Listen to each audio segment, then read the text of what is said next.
good call.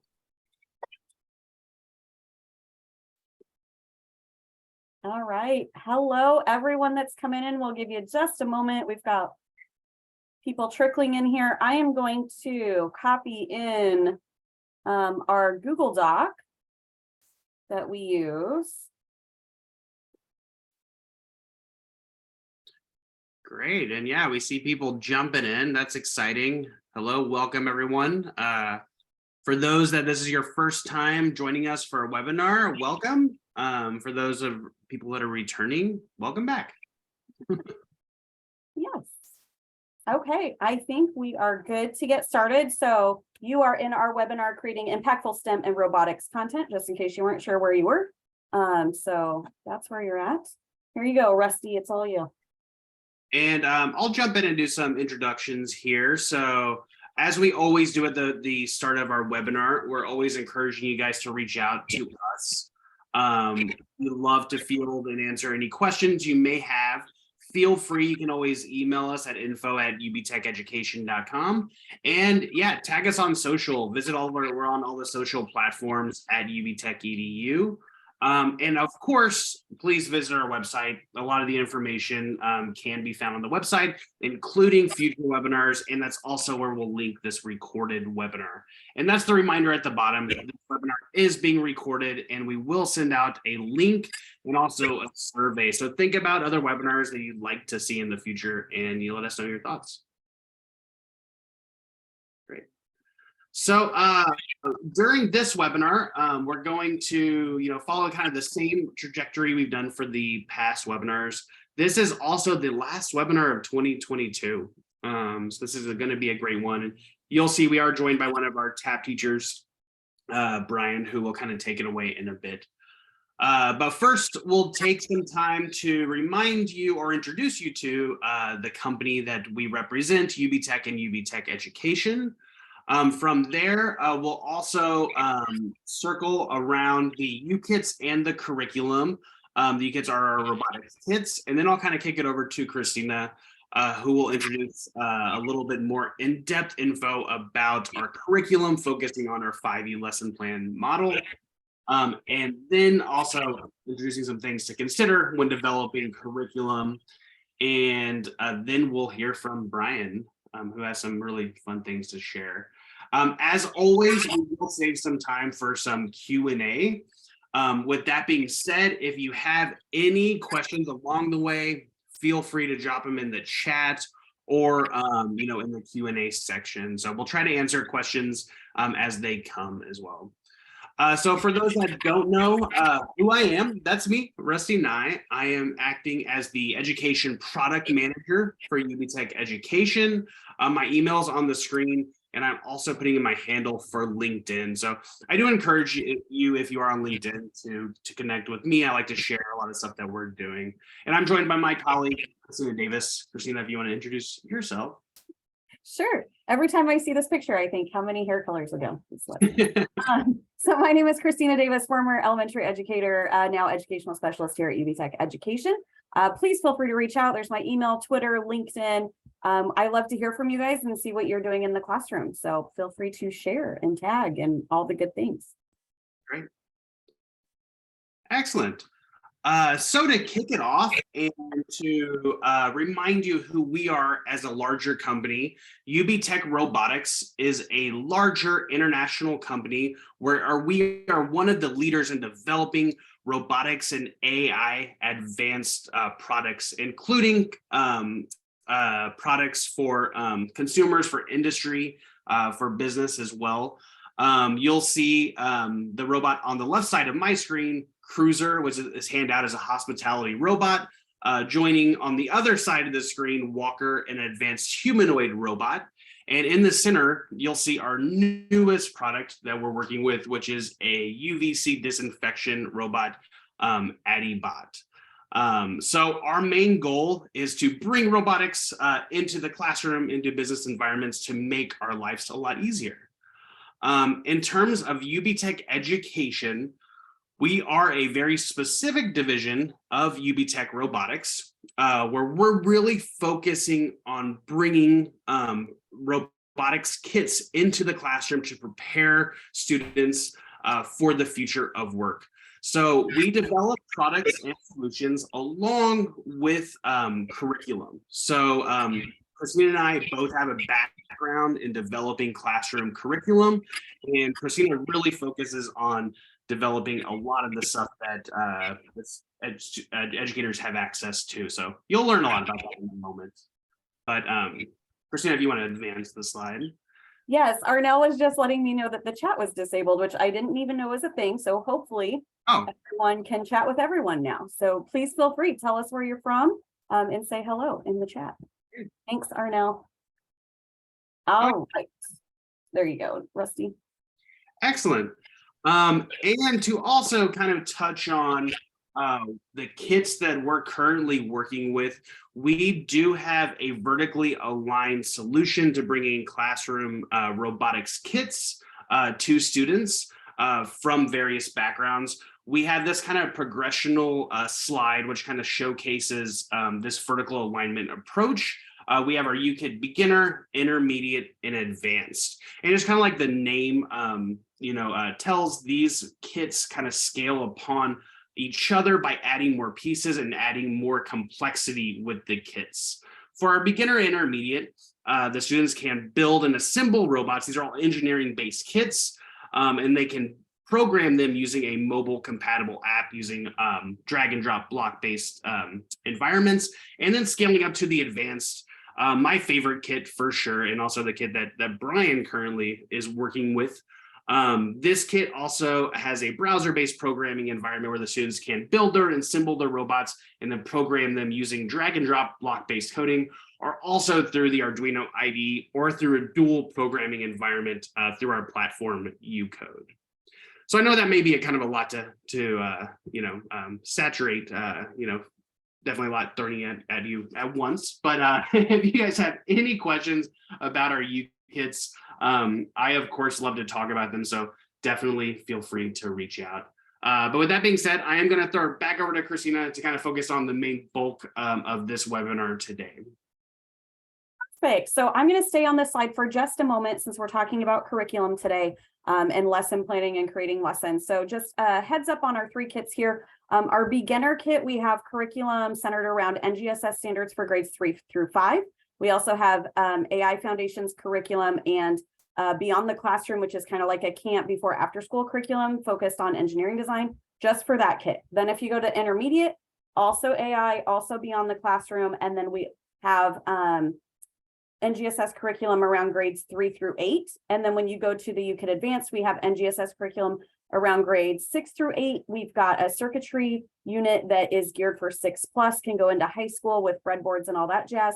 And then we've got UKIT Spark Starters for all 3 kits that are just open-ended activity challenge cards. So that's just so you know our background in curriculum before we go on to the next slide, which is our 5E lesson model. And this is really what we use here at UBTECH to mold all of our lessons. We try to use this model for everything that we do, just because we find that it really gets the students more involved in their learning as opposed to a sit and get situation. So we always ask that the teacher kind of take on a facilitator role as opposed to just spewing out information to students, right? We want to try to get them where they're at. So we really start with this model going with the engage first. So we try to, what will excite them? What will get them interested?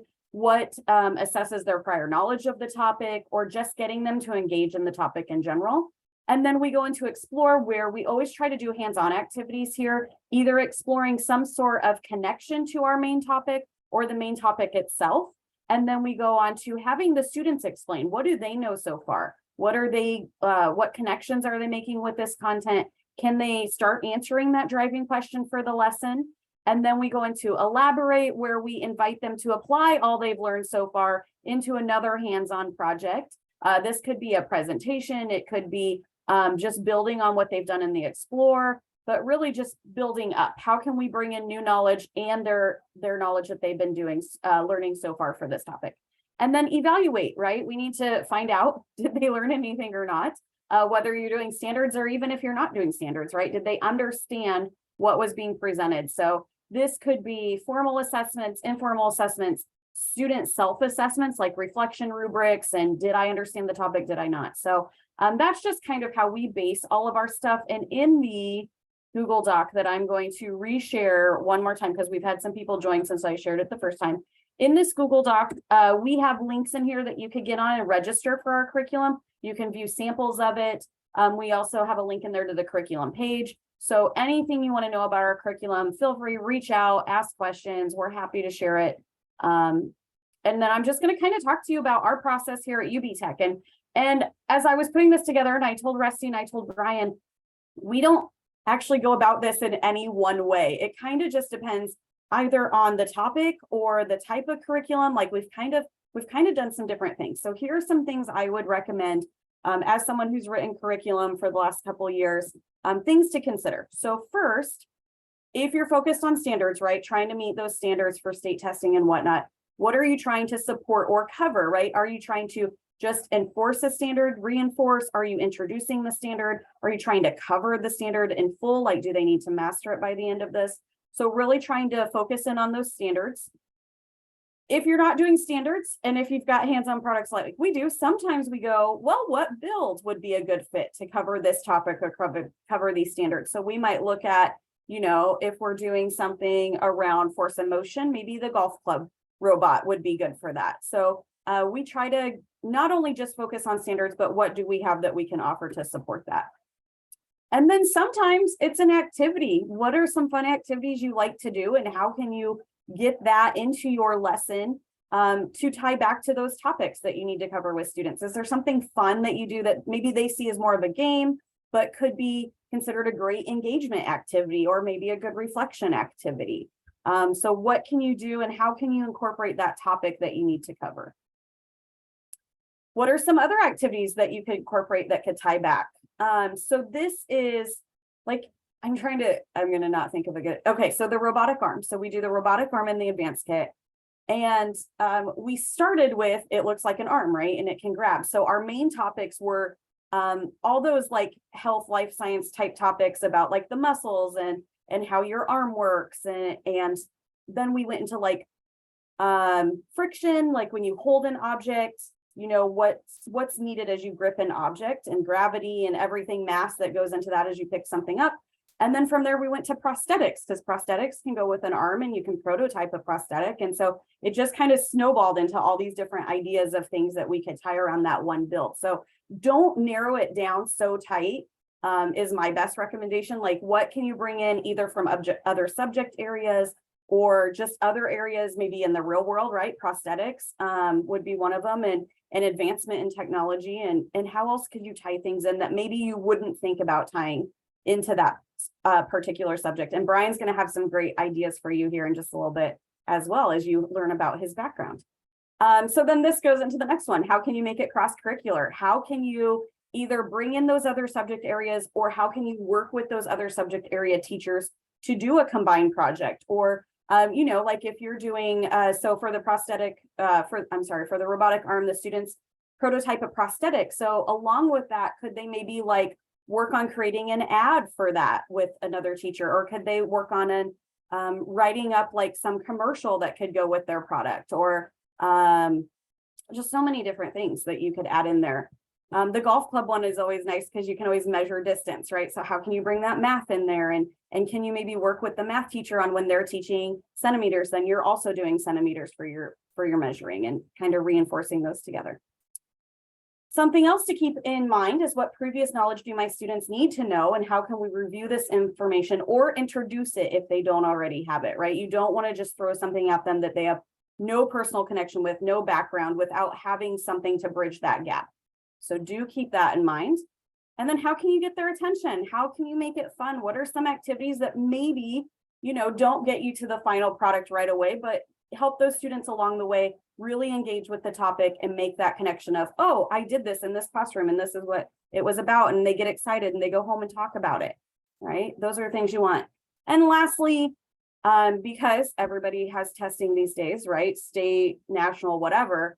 How are you assessing these students? So you do want to keep that in mind. If it's a project, am I doing rubrics? If it's just knowledge based, am I doing quizzes? How am I going to quiz them? Am I going to use like Kahoot or something fun? You know, How will they be graded? So do keep those things in mind as you go through. These are all things that we keep on our board as we're writing curriculum as well, and trying to cover and keep in mind. And so that is my pass off to you of how I would go about creating engaging STEM content. I would also recommend, if you're not already on Pinterest, Twitter, LinkedIn, Teachers Pay Teachers. I mean, there's just so many places where you can get information and get ideas to get started.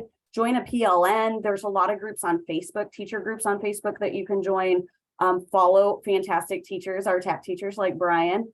He's always posting fun activities. So just try to keep an open mind and don't be afraid to reach out and either ask for help or ask for ideas or ask people how they did it. Like, what did you do that made this so much fun? And it's just, teachers are so good about working with each other. And so I don't think anyone would tell you no. So feel free to reach out, get some ideas. Yes, Rusty just said in the chat, teachers love to share. All right, so before I introduce you to Mr. Brian Wetzel, here are our TAP teachers for this year. So you may have seen them if you've joined us for webinars before. We've had Kenny Bay on a webinar, we've had Christy Schneider, we've had EC on here. And now Brian is joining us. So please follow along with our TAP teachers either on Twitter, on LinkedIn. You can find the page on our website, ubtecheducation.com. Just go to TAP and I think it actually says Teacher Ambassador Program now that I say that at the top. Follow what they're doing. It's awesome. We love having them. And without further ado, Brian Wetzel, it's all you. I'm going to switch the remote control to you as well, just FYI. All right. Good afternoon, good morning, good evening, whichever time zone. I saw that there's one from Morocco here. That's a pretty far reach here. I have no idea what time it is over there. So good day to everyone. My name is Brian Wetzel, as Christina and Rusty said. I am in Centerburg, Ohio, which is literally the geometric center of Ohio in the United States. There's a rock right there in the middle of the state. As a marker. I've been teaching STEM here for, this is my 10th year in Centerburg.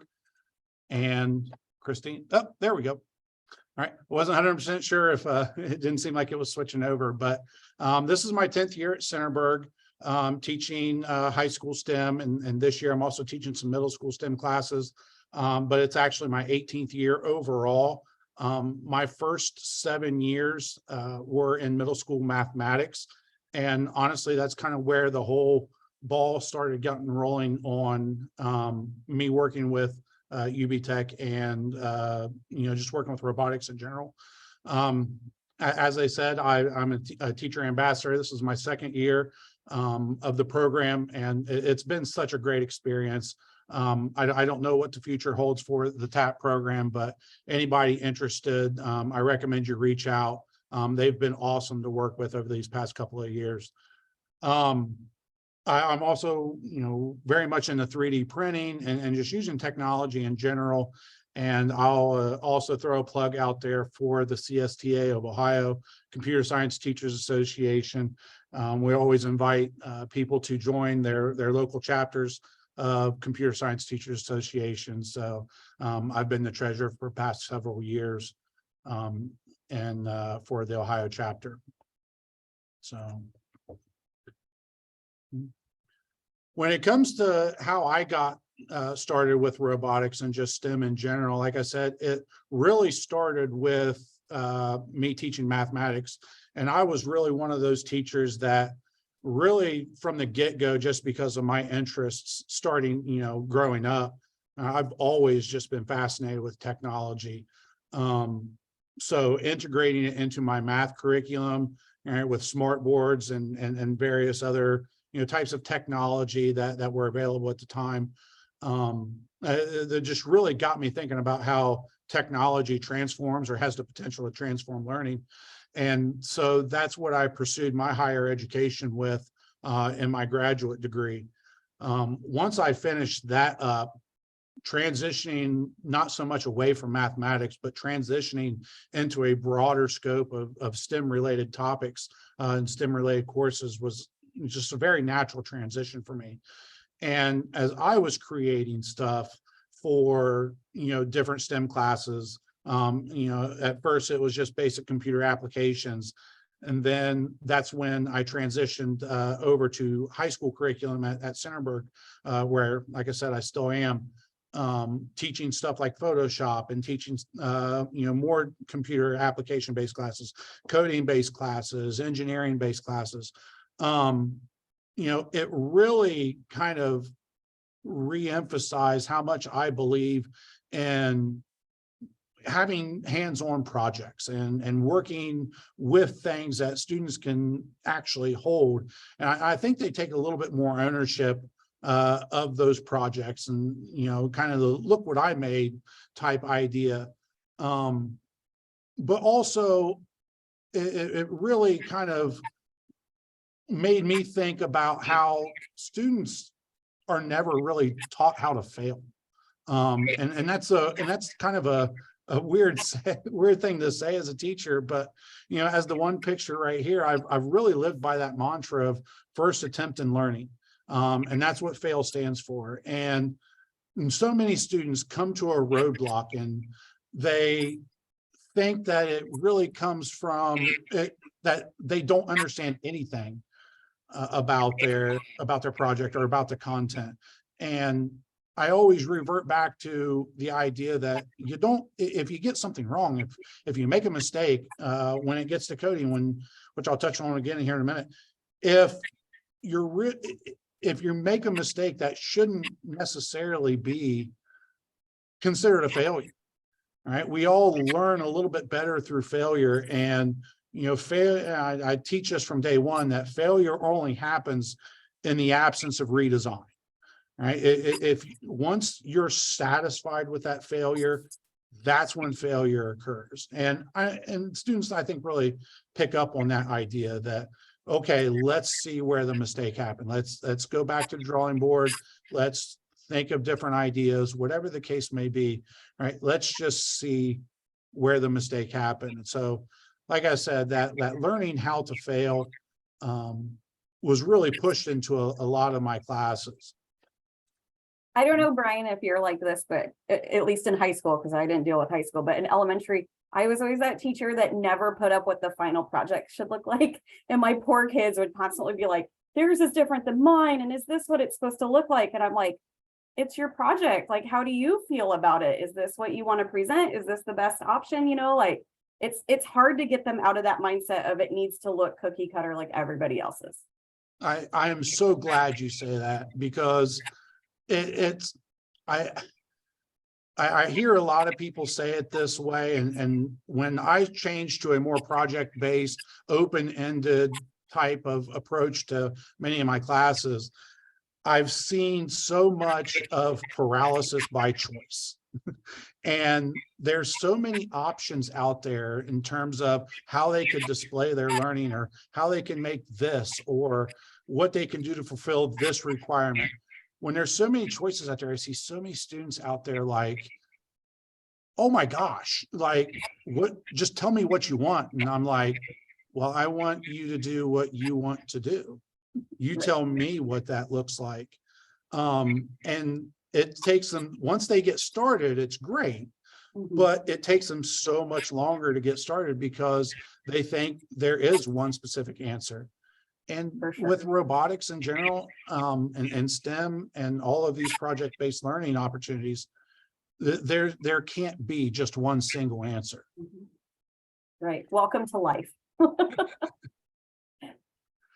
So, in terms of my robotics and how I've used them, why I've picked them in there, like I said, I have integrated a lot of classes here. When I came here to Centerburg, I instituted more coding classes, engineering and modeling and design. And when it comes to robotics, I always felt, as it says right there, it's the perfect combination of making those objects that they can hold, all right, the projects that they can design, the projects that relate to them.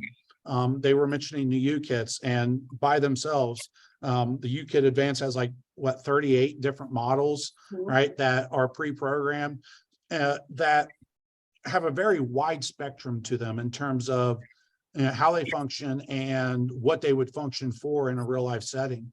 So that idea that they're making something that how do I want to say it? Right, the word's slipping me, that appeals to them and appeals to their interests. You know, look what I made type thing. But then you have the programming aspect of it. You know, some kids do just like the build, right? Some kids do like the program. And I think it's, you know, especially with these kids and just robotics in general, it's the perfect combination of physical making something as well as writing logic to make it work. And because of that, it allows students to tackle those problem solving in both the physical world and the digital world, right? You know, there might be a slight design mistake either in the instructions for building, or a tolerance might be a little bit too tight or too loose for the physicality of it to work. But then in the digital world, you obviously have mistakes that are inevitably going to happen, situations that aren't considered, and it really makes them open their eyes to the larger picture sometimes when there's situations they haven't considered before. Right. And with coding in general, as well as robotics, once again, that physical object performing an action of some sort, they get that immediate feedback. Right. The quicker they see that there's a mistake or something that doesn't happen as expected, right, the quicker they're going to go in and say, okay, this is a mistake, this is a bug, what do I need to adjust in order to make everything work as expected or as designed. What was you know, looking at these two pictures that I included in here, right, this is a group of 6th and 7th grade students. Right, in the first picture, they're identifying the different sensors and different accessories that are involved with a couple of the U kits. Right, and we talked about how those technologies work and how the robots themselves will pick up data based off of these sensors. And then down here, you see a couple of girls working on the actual build. They're working on a parking lot, which is I'll show you a video example of that here in a second. But with that particular group of girls just earlier today when they were working on it, there was like two sides to the robot, and one of them worked fine. Well, one of them one of them didn't work as expected. And so we, you know, together we looked at the code and like, if they're doing different things, then there must be something different within their code. And they looked at them side by side, and it didn't take them that long at all to see that they forgot a looping block in the one. So, you know, like I said, the quicker they see the mistake, right, the quicker they are to raise that hand, all right, the quicker they are to make adjustments as needed.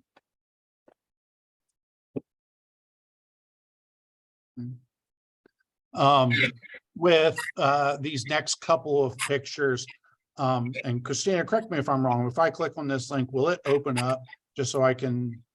It should. I will mention this is the one you also linked in the Google Doc, correct?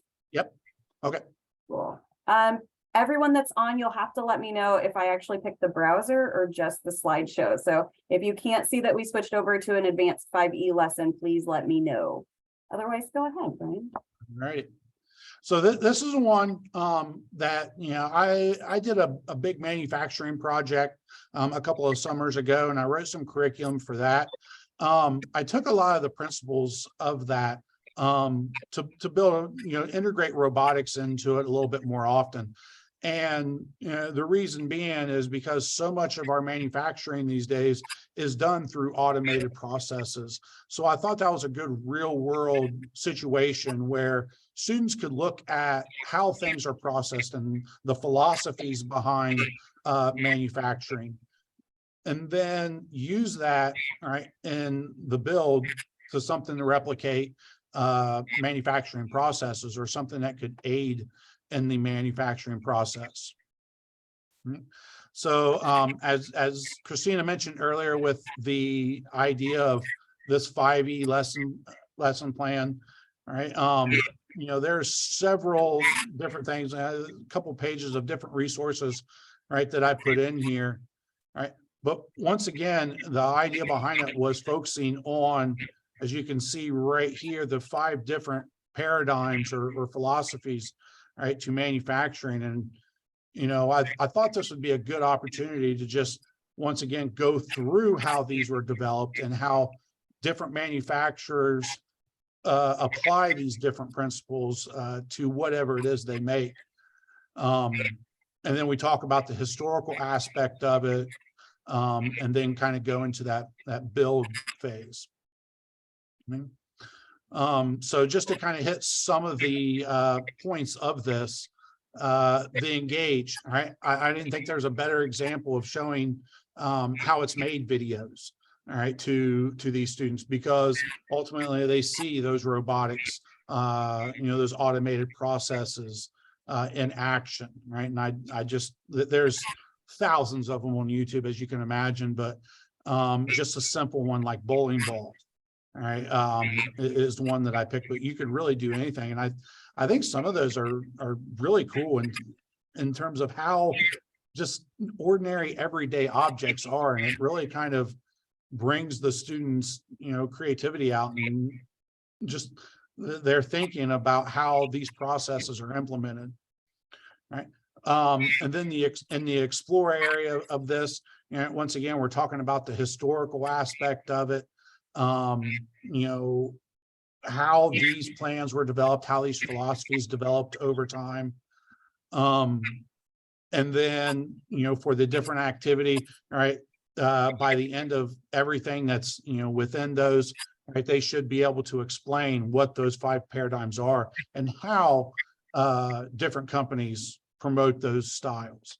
And like I said, for example, you know, just common blacksmithing, right? Not necessarily anything to do with robotics, but, you know, it's a craft production, right? It takes someone with certain skills, right, that they've honed over several years. All right, it's usually a slow process, right, that's catered to one specific situation that the customer needs. Okay. So to elaborate on that, right, they pick a robot of their choice, and like I said, the robot would ideally fit within a manufacturing environment or a factory environment to assist in the manufacturing progress in some way, shape, or form, right? In ways different jobs could be developed or created or utilized to ensure that those robotics function, right? And then the evaluation would come in the form of the robot that they built, whether it was a pre-created design from any one of the kids, or if they went to have their own custom robot that they built completely from scratch, right? There would be a process to code those robots as well, right? And once again, the student would have to explain how their robot, no matter what type they did, fits into that manufacturing environment, or defines or relates to any one particular form of manufacturing in terms of those, let's see, any one of those paradigms. Okay. So that's just a snapshot of that. I've made this available. Like I said, it's linked in the doc. So if you have questions about it, or if you have ideas of how, you know, I'm always open to critiques and, you know, exploring different paths. So if you have any suggestions, I'm all ears. Once again, all my contact information is in there. But these pictures all allude to my first group of students that, or these next couple of pictures, you know, how my first group of students in an engineering class went through this 5E lesson plan, excuse me. Okay. The one picture at the top, this was the one student that, or the one student pair that went with a completely custom build. Right, and they wound up going with a tracked design, as you can see right here. What was unique about this is a lot of the pre-programmed builds that are available with the UBTECH, they only have a 2-gear track, right, like your typical bulldozer. But for some reason, they took it upon themselves to integrate a 3rd gear. Just exactly why they never really mentioned. Maybe it was just because it looked cool, but to see them build that right from scratch, it was just awesome. And it was just such an organic process that, you know, what they wanted to integrate and how they built it into their robot in the end was really cool. Whoops, meant to go back. Can I go back? I think so. I don't know. You've got full control. Whoop. No, I'm going way too far. Here, you want me to? Up there we go. Let's use My the bad. arrows. Right, so right down here at the bottom, he was working on the oscillating light build from the UBTECH Intermediate, right? Because hey, we have workers, we need lights to work in there, and he integrated safety features like the LED would flash red if it was unsafe to go to, green if it was, you know, safe to be around. So, you know, he justified its use in factories that way.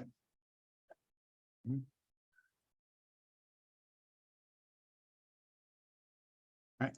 Over here on the left, right, we had this was actually, I take that, this was kind of the build that we did together to start off the unit, just so that everybody kind of got familiar with UCode a little bit.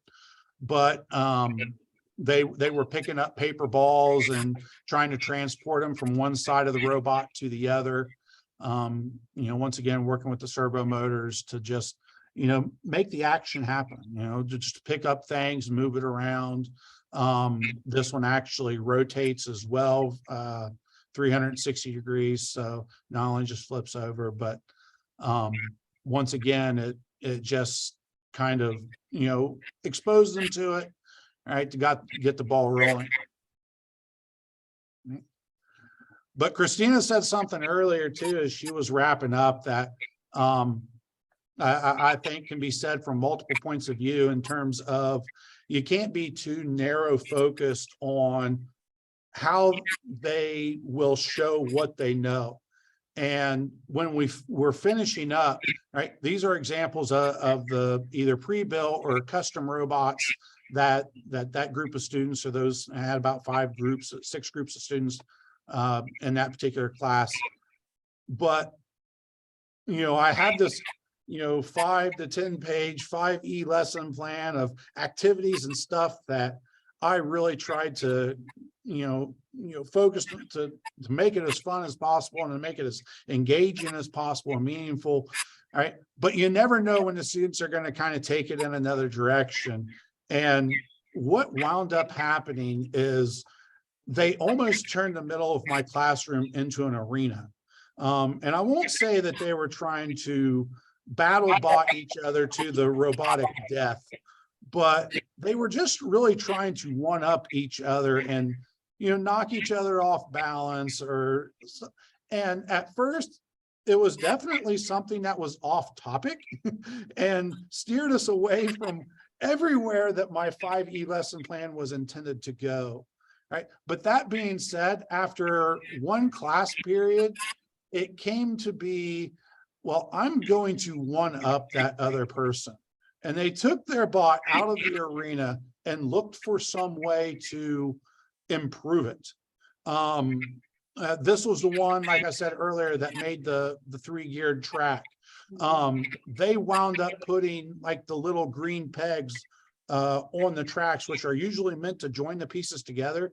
They use them as like little spikes to climb books to get a higher ground, per se, like Obi-Wan Kenobi style.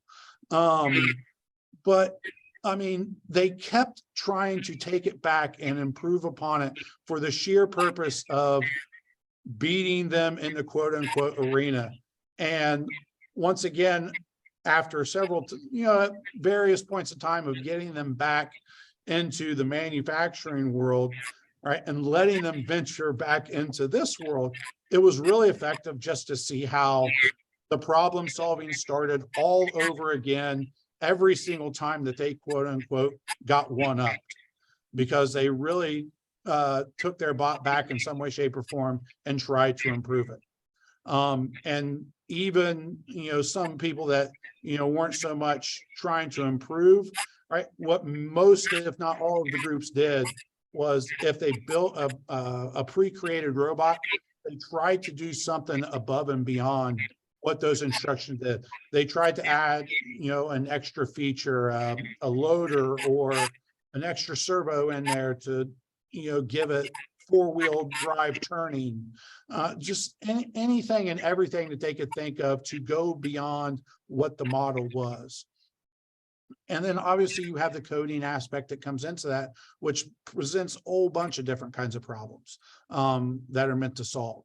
So adding robotics into my curriculum has just really opened the door to enhance those problem solving skills and that collaborative work that goes on in real life environments and situations. And we can pull those situations from the classroom and apply them straight to skills that they'll use for the rest of their life. Hey, Brian, you said something that's really important, if I can talk, that I want to reiterate, and that's just be flexible. Like when you're lesson planning, right? And you're like, I have the most amazing students and it's going to go 100% the way I think it's going to go. And we're going to finish in 2 classes and it's going to be amazing. It is never like that ever, right? Like you can have the most on top of it students and they're still going to find ways to like be creative and do other things. So sometimes if you have the time, just let it happen. Because like Brian said, you're going to see amazing things come up where they're either working more through the engineering design process or they're getting more creative in their builds or their coding or whatever project they're working on, and letting them expand and take it to another place can sometimes be really awesome. I mean, now granted, there are those students, and I've had them, right, where they're like just screwing around to screw around because they don't want to do anything else. But if you have the chance to let them expand, please do. Yeah, and if they're tinkering to some degree, even if they're not doing exactly what you're doing, all right, if they're tinkering with a build or if they're tinkering with the code or adding a new feature, they're learning, right? And that's going to stick with them. That moment, I feel, is going to stick with them for the rest of their lives, right? And might even push them down a particular career path that they never thought of before, right? So yes, definitely let them explore. And I know we're all on a time crunch, and I know that's, some curriculum allow for that a lot more than others. But yeah, just because they're off task, not doing what was expected, that doesn't take a step back to see what they're doing, right? Are they really trying to apply what you're doing in some other way that's more applicable to them? Mm-hmm. For sure. This is the kind of it was a different class that I used them in. I started using the UBTECH towards the end of last year in my AP Computer Science Principles course. We had already passed the AP test time, and I was looking for ways to get them to work together a little bit. And I thought the UBTECHs were a natural fit to do that. So I challenged them with creating 2 different robots that performed a common task or worked with each other to model a real life scenario. And this short video kind of explain or shows what they were able to do in a relatively short period of time. So if we'll start, there we go. I'm trying to figure out how I got it to play the other day.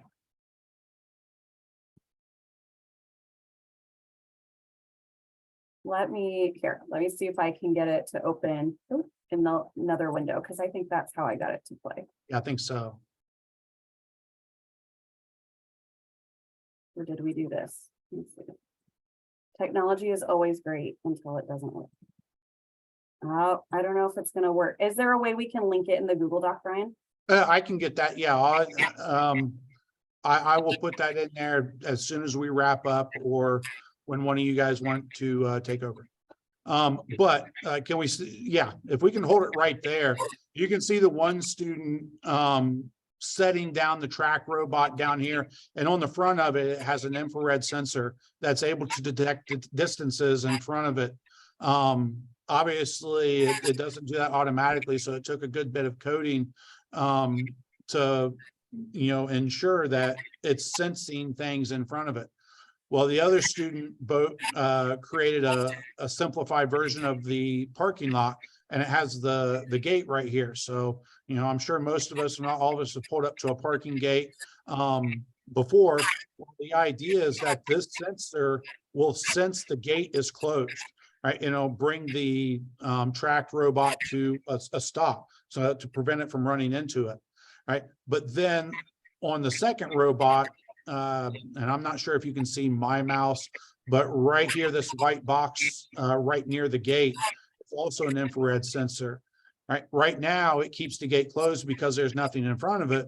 But as you'll see in the video, if you watch it, the robot pulls up to it, comes to a stop. The other infrared sensor picks up on the fact that something's in front of it, raises the gate. Right now, there's nothing in front of the tracked robot, so it can keep going forward. Right, and then there's nothing in front of the parking lot sensor, so it brings the gate back down. So once again, just a little, way to get them to think about real life situations and how different robots and different technologies are able to work together, work off of each other, how different variables change based on different circumstances. And the technology around us can sense different things going on.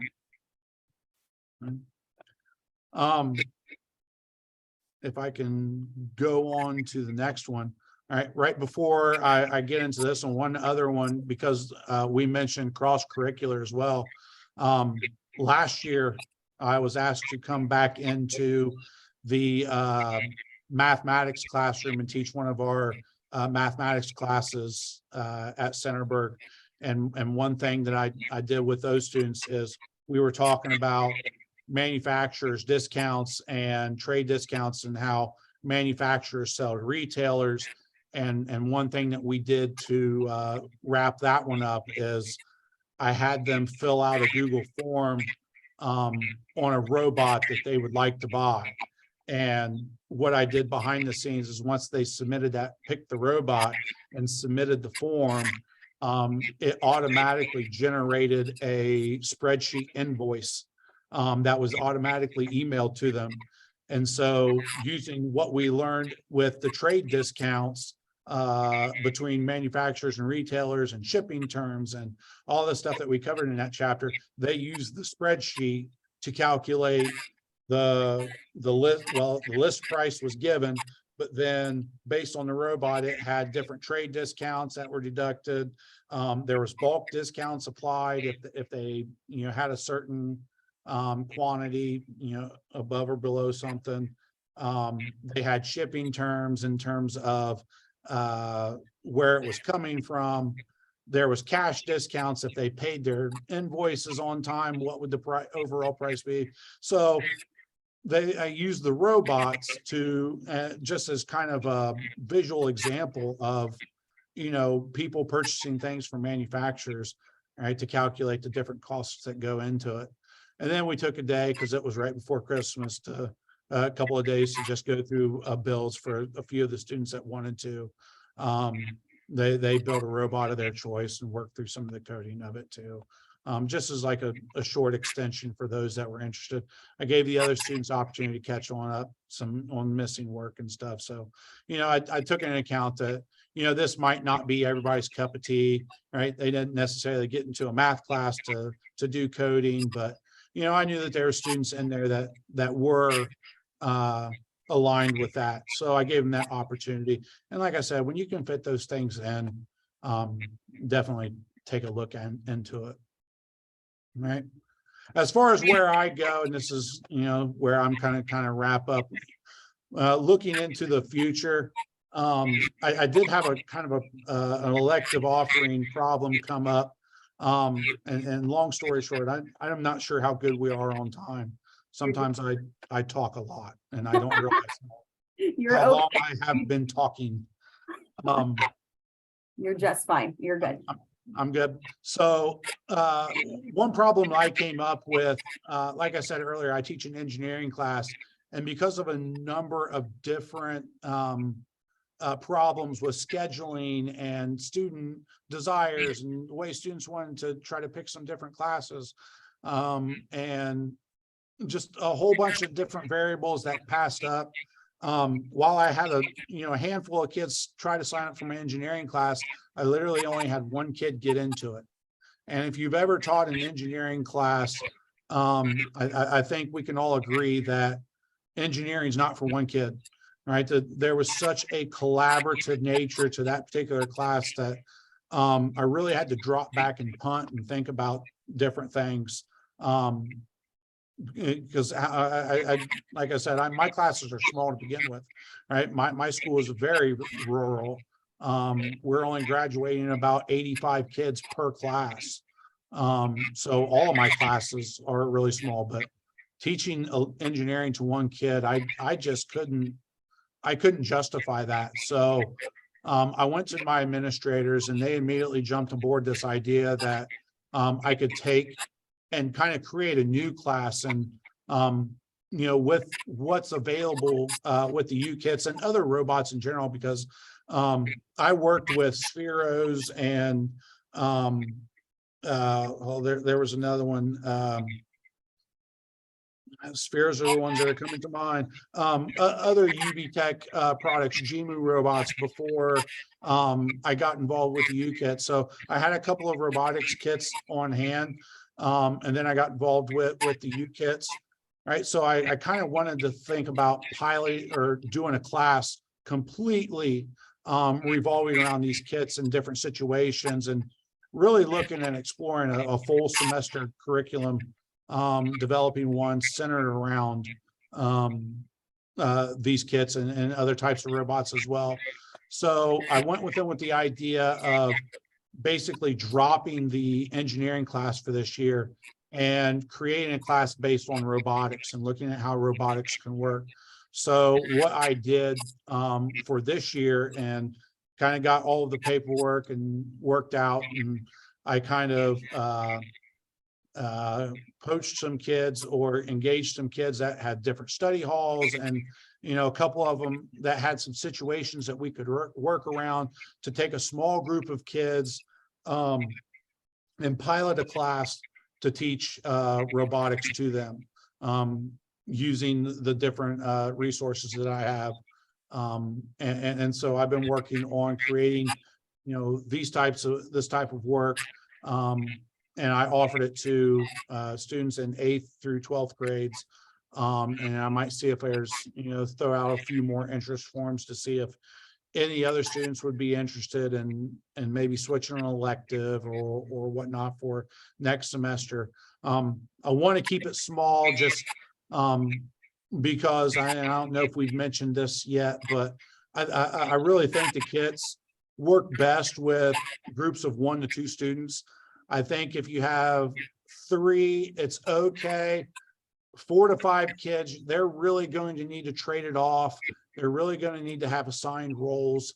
And you're really going to have to keep track of people that are easily get off track. But 1 to 2 kids per kit, and I have about 7 to 8 different robots that I can work with, if not a little bit more, and we can kind of pass these different robots around and do different activities at different times, modeling different situations. So I have some ideas of how to work that out, but I wanted to keep it small to start off with.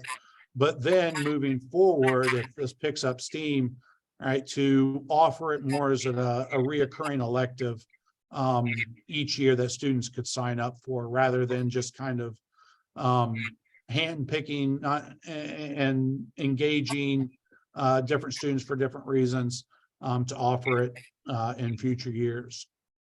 Right. And then, as I said, to kind of expand on that even more, specifically more at the high school level, is to try to create an approved curriculum that would be approved by the AP, by the College Board, right, as a AP Computer Science Principles course. There's so many, like those, if you know anything about that course, it's based on 6 great big ideas, and any course that's developed and taught as an AP Computer Science Principles course has to, you have to submit your curriculum in terms of, or to make, so that they can make sure you're hitting those 6 big ideas. And I didn't memorize them in my head right before, right, to refresh it, because I'm actually on an off year of teaching that. I usually do that one every other year. But things like abstraction and data transformation and functions, and like I said, I know that's 3 of them. I can't remember the other 3 off the top of my head, but they want to make sure that you're hitting those 6 big ideas. So developing a full year course syllabus for AP Computer Science Principles that are based around the UKITs, because they're not language specific. It's not a language specific course like AP Computer Science is. I think, and I've never taught that, but I'm wanting to say you have to use Java with that, or it might be a different one. If someone in the chat can remind me, I think you have to learn Java with AP Computer Science.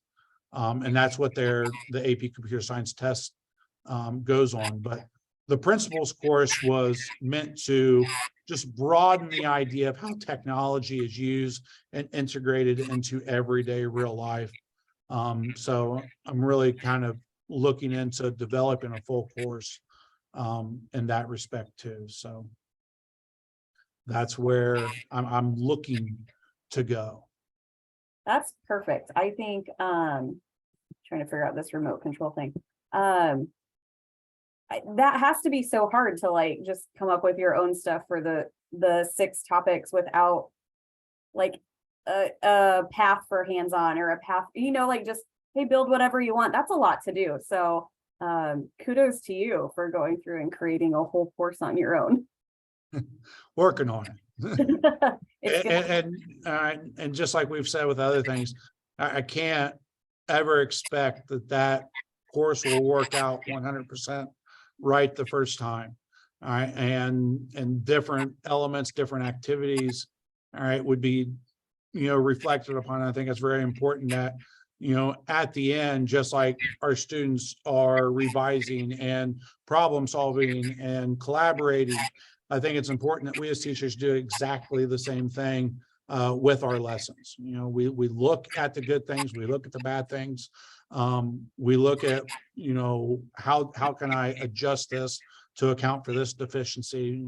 We have to reflect. We have to see what others have worked before. What have worked with other teachers. Collaborate. Use those PLNs. Use that social media to reach out to people that have been in that position before, to see how we can best serve and accommodate these students' needs every year. for sure. You can't, I was never one of those teachers that could teach the exact same lesson to a different class, because they have different needs and different interests and different prior knowledge. And so just making sure that you adjust accordingly, I think, is a huge takeaway from this, right? I think one of my more popular lines of, I can't remember if I said this in this class or the morning class. Yeah. And then vice versa in the morning. It's like, I always change it from period to period, day to day, year to year. There's something different, and Right. we gotta retain that flexibility. For sure. So we are going to do a Q&A right after I show you this slide. So I want to give you some time. If you have any questions for Brian or for Rusty and myself, or just in general, please feel free to put those either in the question and answer section or in the chat. We're happy to answer those.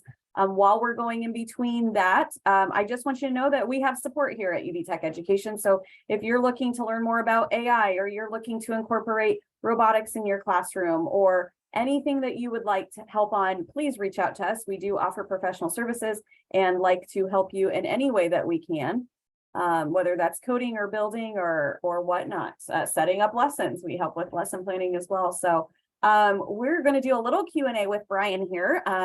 We've got just about a minute, but for those that want to hang out, you're welcome to ask. Brian, I do have a couple of questions that came in ahead of time. So Right now, you can either use your experience this semester, last year, whenever you want. How long per week do you work on a STEM project? So let's say you're manufacturing, for example. Do you remember about how often you worked on that during the week, or how much time was spent on that?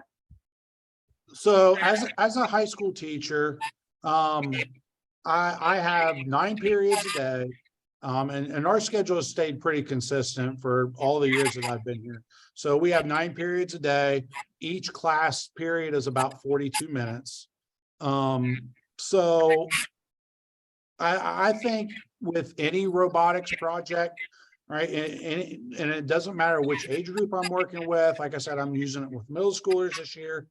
You know, based on a 42-minute class period, and for the build, I think you're going to want to spend at least 2 days, 2 to 3 days working with that, because especially with the younger students, right? You know, with the fine motor skills not working, you know, especially with the UBTECH, and there's a lot of tiny pieces. You know, the build could, depending on the complexity, could take 2 to 3 days. The coding can take 2 to 3 days. So however, whatever you want to do kind of beyond that is just going to add to that. And once again, how deep do you want to go into the coding? Because there's always going to be problems that arise. And I mean, the way that I'm working with something this year is that I have 2 different classes, but I only have a few kids.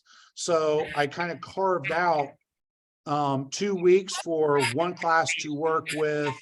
Like I have this whole unit of they're going to build and code. They're going to look at Creative Commons and copyright issues, and then they're going to work on presentations about robots. So one class is starting with the Creative Commons stuff. One class is starting with the robots, and that way they're not messing with each other's robots. And then the 2 classes will switch, right? And the other class will learn the other stuff. So I'm kind of at that end of this. Will be the 2nd week that we've been doing this kind of stuff. And I think 2 weeks is a reasonable amount of time to build, code, and look at different situations and reflect and do some, you know, formative and summative assessments, right? And with just the robotic stuff, and STEM in general, because, and 2 weeks might seem like a really, really long time. All right. I get that, but, you know, if you're in a STEM focused curriculum set, like I am, where that's your world, 2 weeks, I think is right around that sweet spot. When I used it in my math course, right? Like I said, I didn't force all of the students to work on creating, building, and coding robots. So, you know, a couple of days when they're already having interest in it, and maybe even a slight background in it, that's fine. But like I said, it just depends on how deep and complex you want to go with both the build and the coding, because there's so many different levels to it, especially, you know, if you're just trying to do movement, right? That, you know, might be, you know, to most, you know, experienced coders, just making the robot move forward will not be a very complicated task. But as soon as you start integrating sensors into it so that they can sense what's going on around them and react in different ways, and you're starting to integrate a whole bunch of Boolean logic, right, and variables, well, then you're just adding layers of complexity, and of course it's naturally going to take more time. So I think it just really depends on how deep do you want to go, you know, how much leeway do you want to give them, and then what, you know, what's your overall goal for it. I mean, if you need to get them to a certain point, if you need to cover certain topics or hit certain standards, then you might have to, you know, spend a little bit more time on it. So I think there's no great way to put a hard number on it. I agree. I think that's a great answer for all of that. And I really appreciated you sharing how with the limited kits that you have, because you don't have enough to do every class period using their own kits, how you kind of organize that, because we get that question a lot, right, from teachers on, well, how am I going to implement and how am I going to do this? And if I use your lessons or make my own lessons. And so I think that perspective that you shared is really important. And actually, I think you answered the second question that we had, which was, how often do your classes meet, and how often do STEM clubs meet a week? And so they were asking about the high school level. So you mentioned, every day I have this class, or as an elective or whatnot. And so, and you mentioned how many minutes you see them per day, which is super helpful because some people have block schedules and some don't. So Yeah, I think what's absolutely. important, and Brian mentioned this as well, is no matter what time frame you do, whether it's long or short, right, you have to pick your focus, but you also have to figure out how to, I guess, organize kind of that learning, right? So whether it's a STEM club that meets once a week, or you have a class that's doing it every other day, or you have one class that's doing it and your next class is not doing it, you just kind of have to figure out that juggle of, what can I use? What can I not use? How much time can I spend on this? What is my focus for the day? And then you kind of go from there. Yep. Perfect. Brian, before we wrap up here, I just want to say thank you so much for joining us today. This was awesome to hear about what you're doing with students and how you're creating that impactful STEM content for your kids. So thank you for coming on. No problem. Thank you for the invitation. Absolutely. As we wrap up today, I know we got a couple people left. Thanks for hanging out with us. Next month, we are not doing our regular webinar. So the week of December 5th, if you did not know, is Hour of Code and CS Ed Week. So we will be for sure joining in then and doing something fun.